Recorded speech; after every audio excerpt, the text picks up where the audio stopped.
কি রে হবাই এলি তুই? আমি আরেছি কত ধরে তুই তোরে দেখলাম না দেখে আমি গাছের মধ্যে বয়ে রয়েছি। আরে একটু কাম করলাম তো বাসায়, সেই জন্য আসতে দেরি হলো।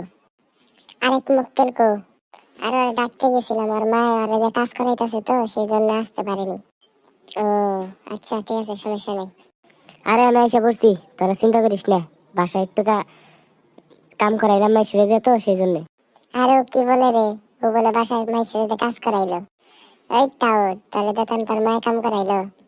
তোরা তো এভাবে আমারে দিলি, কষ্ট দিলি, মনের মধ্যে খুব কষ্ট হইলাম রে বন্ধু। আচ্ছা ঠিক আছে, সমস্যা নেই। এক জায়গায় ঘুরতে যাবি তুই? কোথায়? আরে কোথায় যাবি রে তোর আবার?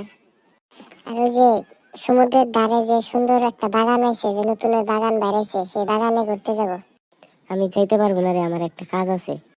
ওর বাসায় কাজ আছে রে, ও না গেল ওই শালার খেয়ে যাবো, আমরা দুজনে যাবো। কারাদান ফোন দিছে, খারাপ ফোনে কথা বইলানি। হ্যালো হ্যালো, কি অবস্থা? হ্যাঁ যাইতাছি, 5 সেকেন্ড লাগবো। আচ্ছা ঠিক আছে। আচ্ছা থাক, আমি যাইগা তাহলে। আচ্ছা দাদা, তাহলে তাহলে থামায় থামাম না। আচ্ছা দাদা, তাহলে কালকে তাহলে ওই কথা রইলো, কালকে এক জায়গায় ঘুরতে যাবো। আচ্ছা ঠিক আছে। এসে লাগেতেছে গা। তাহলে আমি থেকে কি করবো? আমিও যাই গা, তাহলে ভালো থাকিস। আরে আমার একজন কারো ফোন দিছে। হ্যালো, হয় যাইতেছি, আমি যাইতেছি, বাচ্চা যাইতেছি, 5 সেকেন্ড লাগবো, 5 সেকেন্ড। আচ্ছা ঠিক আছে। আচ্ছা বন্ধু, তাহলে যাই আমি, থাক। আচ্ছা আমিও যাবো গা, থাক তাহলে, তুইও যা, আমিও যাই গা। তাহলে কিন্তু কালকে ওই জায়গায় ঘুরতে যাবো। আচ্ছা আমিও তাহলে যাই গে। কালকে তাহলে ওই কথা রইলো, কালকে যাবো ঘুরতে।